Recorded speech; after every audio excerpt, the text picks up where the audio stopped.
Hi everybody, Doug Billings with you. Thanks for joining me and listening.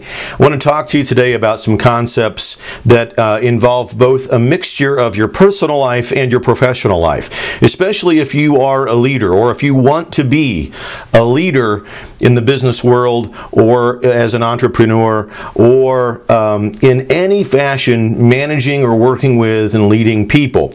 I want to talk about and begin this with servant leadership. Now there's been books, hundreds of books probably written on the concept of servant leadership, and we could go into a long talk about what that means, but in its essence, servant leadership, in my opinion, is ultimately understanding what the definition of success is for everybody who reports to you, everybody who works for you. Understand what their definition of success is, both on the job and in their private life. A good leader will help people then obtain and meet and discover those definitions of success, both at home in their private life and at work. And we often forget that in business. I want to be able to help people become successful and find out whatever definition of success they have in their personal lives, at home with their families, and while they're at work. If you do that, you're going to be a world-class leader.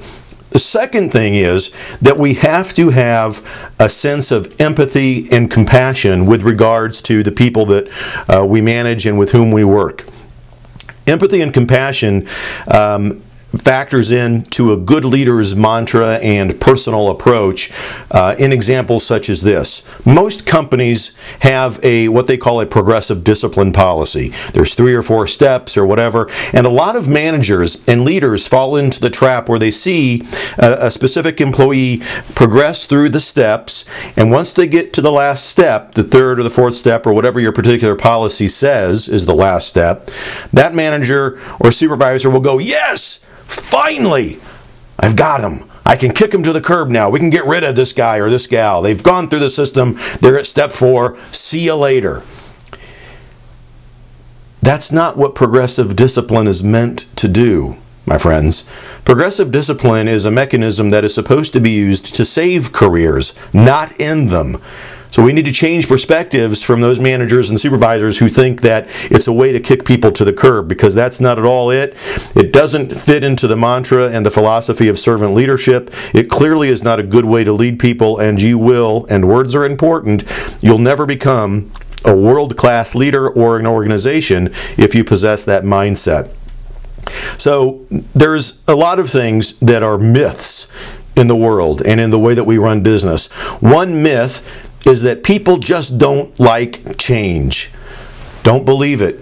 People do like to change it up from time to time. Research and literature bears that out more and more and more. The thing that people don't like is the transition. So if you don't get the transition right, they associate that with the change, and they think the change is horrible and bad and no good. So as a leadership team, as a leader, you need to define what your transition is going to be and how you're going to approach it. Typically being transparent, being honest as soon as you can. There are some messages that we can't tell right away. We need to figure it out behind the scenes first, and that's understandable. But as soon as you're able to be transparent about the change and the transition, begin to implement that with face-to-face meetings whenever possible.